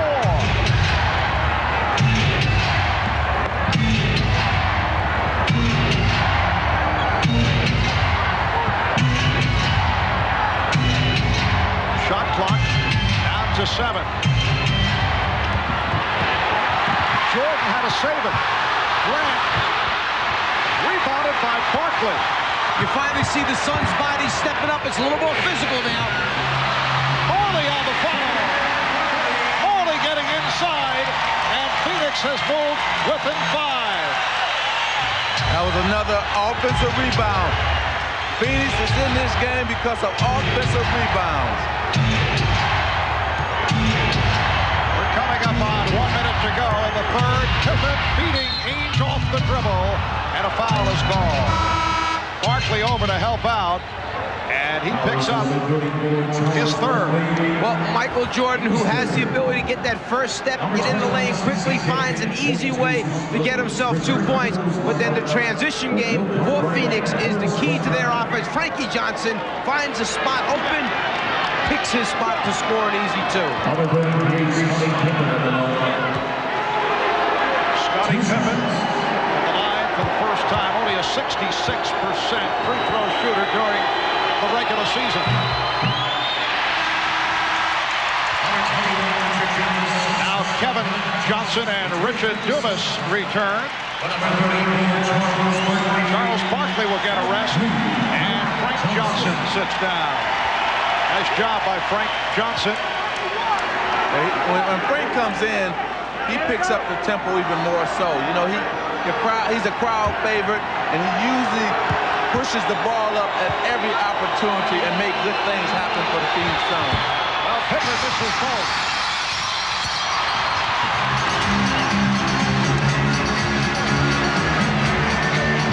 Kevin Johnson putting the move on John Paxson and a blocking foul call on Paxson. Looked to me like John Paxson did a pretty good job of moving his feet, staying in front of the basketball, and absorbing the blow by Kevin Johnson. Looks like a John Paxson doesn't agree with it and reacts, and someone over on the Chicago bench did not agree with that call either. Technical, though, was charged to Paxson, although the officials were looking in the direction of the assistant coaches, and Danny Ainge not able to hit on the tee. Well, you know, he had that problem with his thumb, and maybe that bothered him, because usually Danny Ainge is over 80% free throw shooter, and he would knock them down. So I think it was his thumb. Just under 1 minute remaining in the third. Kevin Johnson. Dumas puts it down. Richard Dumas skying to bring the Suns within 3. You know, as bad as the Phoenix Suns are shooting, they are right in this game and have a chance to win this game. Jordan misfired on the 3. Miller slapped the rebound, and he was knocked to the floor. Foul called on Chicago. It's on Pippen, his 3rd. You talk about live bodies. Well, KJ misses, but here's Richard Dumas flying in from the offside. 16 offensive rebounds for the Phoenix Suns. But what caused that was the penetration of KJ. And then you come right back down on a foul right there. Oliver Miller had the ball and got hit. And Miller will go to the line. Bulls lead by 3. They've led by as many as 20. They have led all the way. Magic, you mentioned the poor shooting by Phoenix. They are 44%, while Chicago at 56%. Yet the Suns able to get back into it here in the 3rd.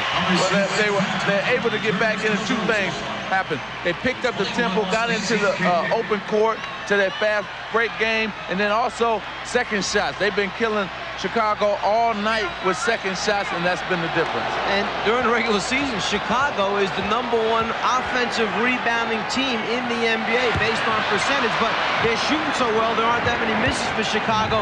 Phoenix is getting shots up, going after the misses and putting them back in. This game 1 of the best-of-7 NBA final. Game 2 Friday night here in Phoenix, and then the scene shifts to Chicago for games 3 and 4 Sunday and Wednesday. All to be seen here on NBC. Here's Trent Tucker with the shot clock running down. Final seconds of the quarter. Pippen extends to 73-69. Dumas across midcourt. Here's Dumas challenging, went all the way as time runs out. Dan Majerle providing the spark. Majerle with 10 of his 14 points in the 3rd quarter. As we head to the 4th, the Bulls 73, the Suns 69. We'll be back after these messages and a word from your local station.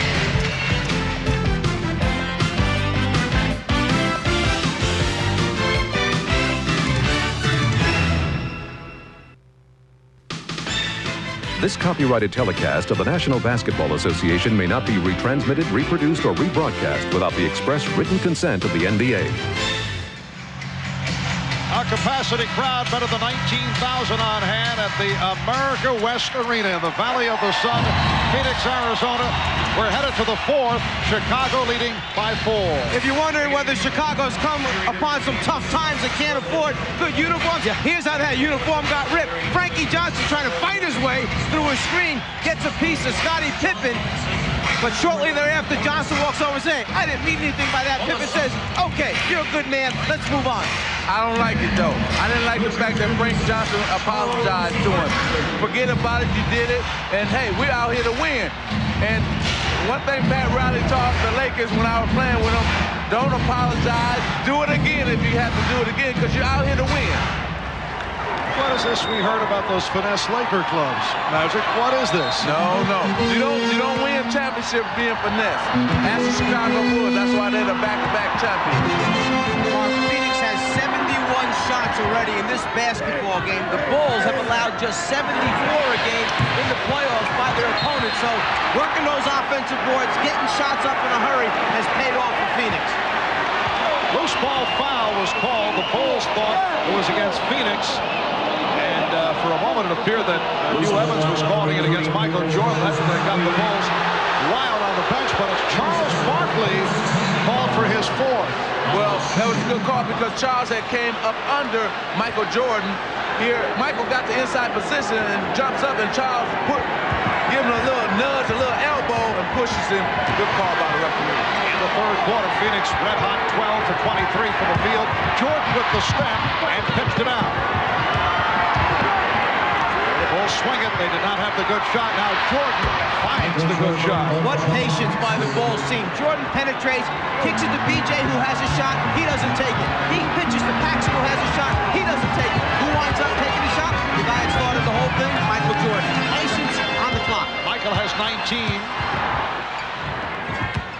Crowd quiet as if they turned off the crowd record with the Suns setting up.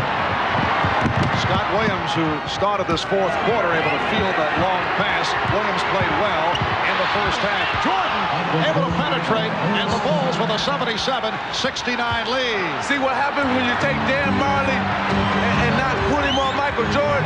Richard Dumas comes running out there. You know you can't come running full speed at Michael Jordan. Ball fake, get inside, layup. Frank Johnson. The Bulls by 6. They have led all the way. They led by as many as 20. In the first half, the Suns closed with a 15-6 run to end the second quarter. The ball goes back to Phoenix. So Michael Jordan, who had 10 points in the first half, sees the seam, the opening, gets past Dumas after the fake. Easy score for him. Johnson and Ainge in the guards. Dumas, Barkley, Marley up front. Again, the double team, and Barkley had to throw it out. Again, the double team. Armstrong over. Johnson with the shot.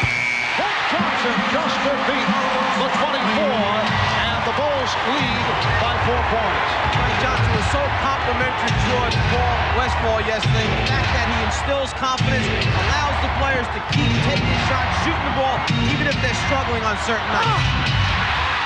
Marley and Barkley converge to get a piece of it. Look out, the foul called on Scott Williams. And it appears that he is shaken up. That's the first foul on Scott Williams. The Bulls trainer Chip Schaefer out to take a look. Looks like he may have banged that hip in the collision. One of those hip pointer type injuries when he collided with Charles Barkley. Well, here it comes right here. He's going to try to challenge Charles Barkley, and then he's going to fall. Oh, yeah, hip first. It might be. Hopefully, it's not a hip pointer. 9:40 remaining in this fourth quarter. We'll be right back. Miller Genuine Draft presents Genuine Moments. This Miller moment takes us back to the 1987 finals, the year Magic Johnson of the Lakers beat their arch rivals from Boston in 6, leading to this memorable prediction from Coach Pat Riley. And I'm guaranteeing everybody here, next year we're going to win it again. Well, the Lakers stood by his word, repeating as champs the following season. In recognition of this moment, Miller Genuine Draft will donate $1,000 to the Thurgood Marshall Scholarship Fund. Magic, what was your reaction when Pat promised the repeat championship? We thought he was crazy. We were upset with him for saying that because we wanted to enjoy the one we had just won. Putting a little pressure on. 2.5 gone by, fourth quarter. Phoenix with the ball. They're down by 4. Barkley rebounded by Grant. Barkley knocked it away, and a foul's called. Richard Dumas called for his third. Let's go over to Hannah Storm. Hannah? Well, the Phoenix Suns have quite a cheering section over here. These are all the sons of the Suns. As you can see, they have their rally caps working. In fact, Skylar Chambers right here. If you'll take that off, Skylar, we can see that you even have your head shaped like his favorite player, Charles Barkley. All right, Hannah. Michael Jordan not able to hit on that jump shot. Official said last touch by Phoenix. One said last touched by Chicago, and they are now having a conference. They changed the call.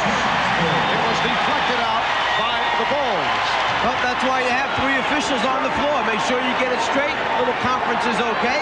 Shot goes up. Now, where did the ball wind up touching? Who did it go off of last? That's the decision. Well, not only do you have 3 officials, but 3 of the best officials here. Jordan with the steal. And Jordan goes all the way. You also may have noticed Scott Williams, who went down prior to the timeout, is okay, landing on the hip, but he is still on the floor and guarding Miller. 8.5 remaining, fourth quarter. 6-point Chicago lead. Dumas going blank. 20 points for Richard Dumas. You can see here that Chicago has gone to that 3-guard offense right now. But Michael Jordan really playing small forward. Jordan off the dribble. 25 for Jordan. Only on the transition. Nice job protecting the ball with Jordan looking for the steal. When Michael goes to the basket or Michael pulls up for a jumper, they take the defensive player on him and run him out right away, hoping they can get an easy one. But Mike, that wasn't Michael's fault. You got two other guards in the game. Michael scored. Somebody should get back. Chicago with a 4-point lead. Barkley chest to chest with Williams, going cross court to Paxson. So John Paxson extends to an 83-77 lead. Phoenix Suns have hit their last 4 shots. Here comes Armstrong looking to help, then he drops back. Oh, what a move! Barkley with the spin. It has been an off night for Charles, only 7 for 22. He has 14, but he's brought the Suns within 4. Miller providing the help on the double team. Jordan, and illegal defense has been called. Illegal defense. Let's go back a few moments ago when Michael Jordan goes up for a shot or penetrates, his defensive man will challenge and run out. But here's the guy up here, Paxson, who should be covering the backcourt for Chicago. Paxson stays right there, never gets back. Michael's shooting the shot. That's what happens. Illegal defense, the second called on Phoenix. B.J. Armstrong with the technical. So he is 3 of 3 from the line, 13 points in all. Chicago 84 and Phoenix 79. 7:09 remaining in this 4th quarter.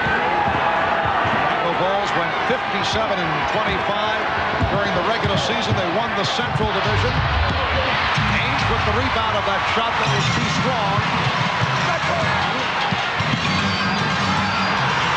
Ainge thought he was fouled. Here's Barkley, and he was fouled by Williams. Excellent job by Charles Barkley. The dribble had been picked up. There was pressure defense by Chicago. Charles Barkley was overplayed on the left wing, so Ainge lets him go backdoor, delivers the pass on time.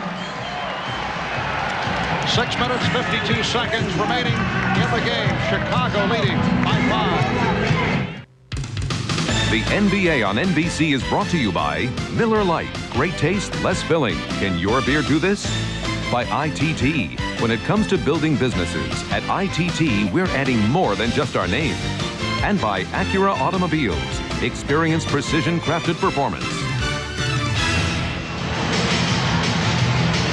Well, a beautiful day in the Phoenix area. It's about 10 minutes past 8 out of the west. 92 degrees outside. They love their Suns here in Phoenix. State employees given a memo told to wear Suns colors today in support of their basketball team. A reminder, this Friday, don't miss NBA Stories, a primetime special, which will take an in-depth behind-the-scenes look at some of this year's top stories in the NBA, including a close-up of future Chicago Bulls standout Tony Kukoc.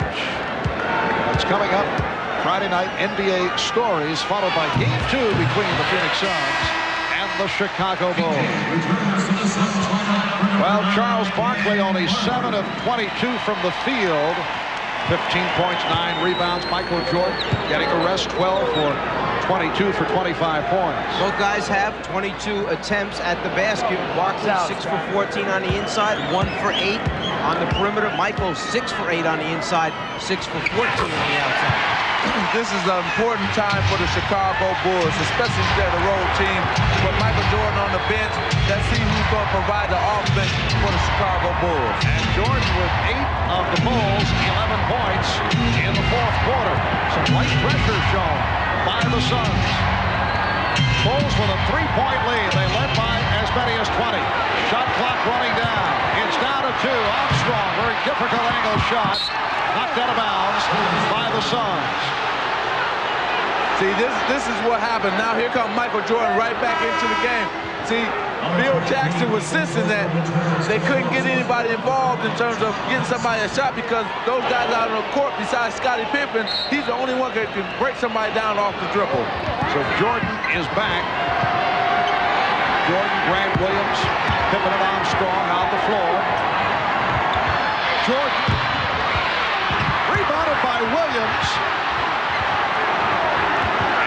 Michael Jordan will regroup.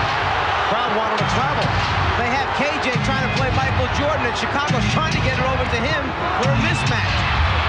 And Jordan able to head off the fake on Johnson. Well, see, that's a championship team for you, Chicago Bulls. They recognize that KJ is on Michael Jordan. They're going to try to get him the ball at every opportunity.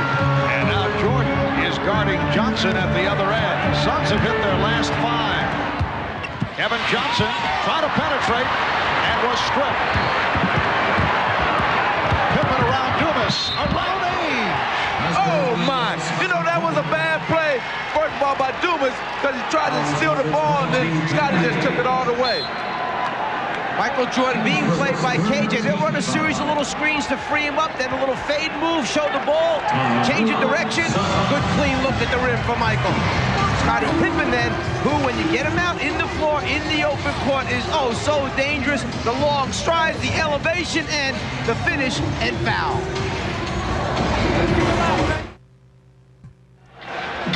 Well, Michael Jordan with 10 points in the fourth quarter has passed Elgin Baylor on the all-time playoff scoring list and is only 9 points away from the number 5 man, Magic Johnson. I know a very sad moment for you.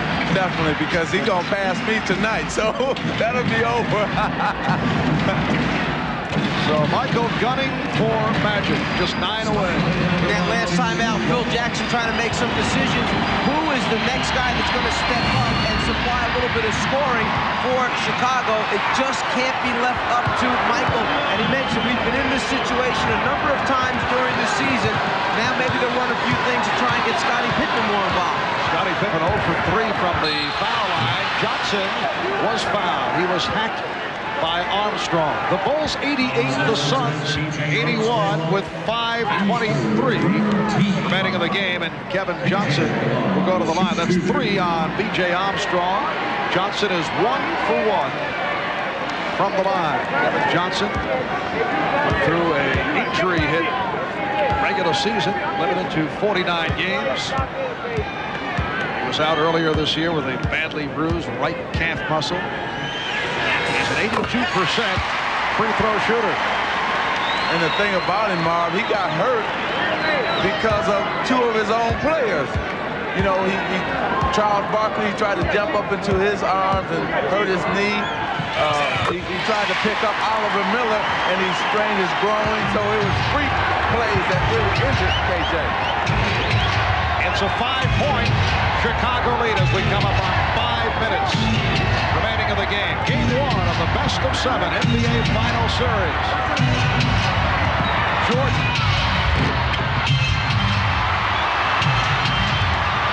And Pippen able to get to it. Armstrong for 3. Rebounded by Scott Williams. 12 rebounds for Williams. Another Chicago opportunity, and they cannot take advantage.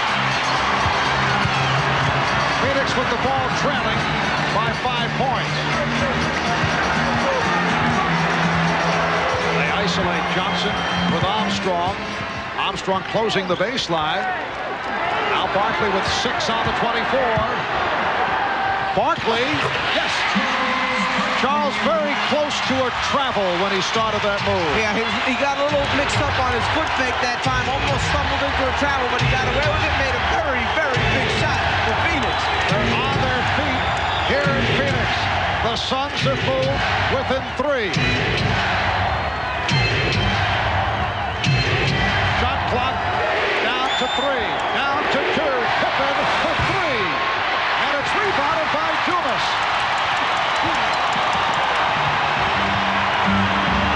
Just under 4 minutes remaining in the game. The Suns have come from 20 back. Barkley with the fake. Johnson. And Scott Williams able to collar the loose ball. Here's Jordan. Jordan is fouled. You saw that coming. And he had the big man backpedaling, and Michael took it right inside, and he wanted the contact. Barkley, after giving a little bit of fake, elevates a little bit of fade, just enough to get it over the top of the outstretched hand of Grant. And then Michael always trying to do here, he gets no clean look, initiate body contact, get to the free throw line, try to make those 2 foul shots.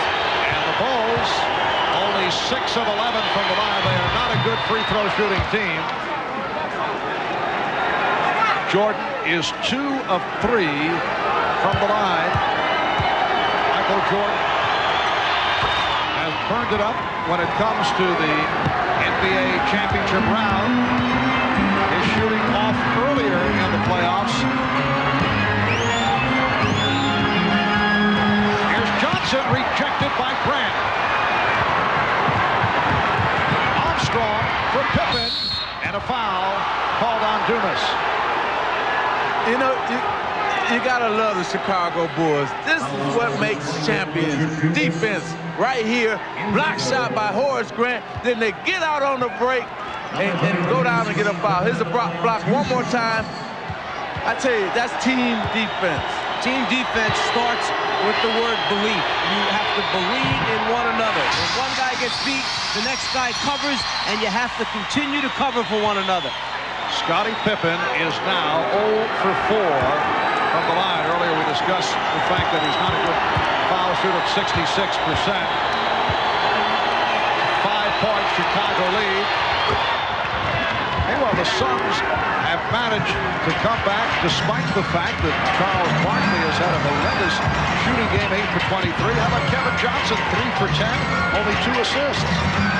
But they've been doing an excellent job of keeping him out of the lane, cutting his penetration off, and that's Kevin's game. Marley taking advantage of an overplay, rebounded by Grant. It's a 3-on-1. Armstrong for Pippen. See, when you crash the offensive board on Chicago, they will get out and run on you, and that's what happened there. Jump shots produce long rebounds. That's one way teams can get out and run. And then if you go in and send too many people to get offensive rebounds and you don't cover your backcourt, well, here's what happens. 3-on-1, not much you can do. So the Bulls with 5 straight points. They now lead by 8. 2:46 left in the game. Hannah Storm back in America West Arena with a very excited Johnny Mickens. This is Charles's grandmother and first coach in for the game from Leeds, Alabama. What do you think of Charles's play down the stretch? What does he need to do to bring the team back, Johnny? Just got to keep his boards and stay into the game and play some defense. All right, there you have it. Marv? Well, some sound advice, huh? I think she knows the game. Johnson turned back, and the Bulls take advantage of the turnover. Michael Jordan able to swing it to the corner. Bulls not rushing their shots, again showing the patience. Now Armstrong is open for the three-pointer, and hits it. Marv showing the patience of a championship team. Third from downtown for B.J. Armstrong, and the Bulls now lead 96-85. Johnson got inside and missed. Kevin Johnson has had a very long night. We're under 2 minutes remaining in the game. Suns have missed their last 5 shot attempts. Phoenix has 1 timeout remaining, 1 conventional, and a 20.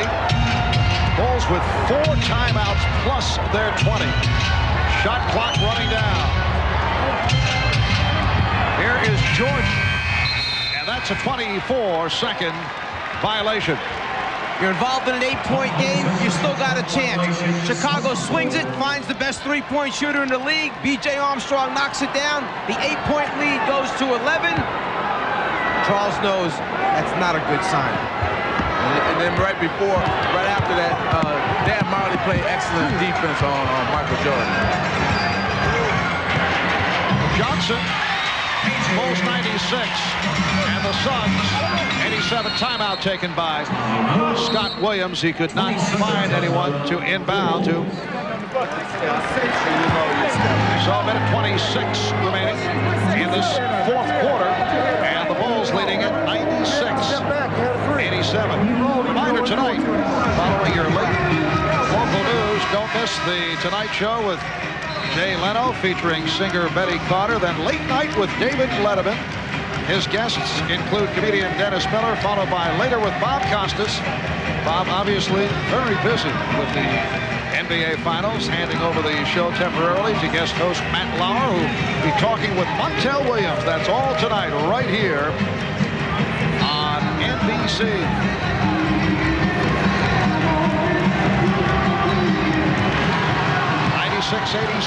Chicago on top. Jordan had it knocked away by Dumas, and the Bulls have 16 on the 24. Well, you can look for Chicago now to just use the clock.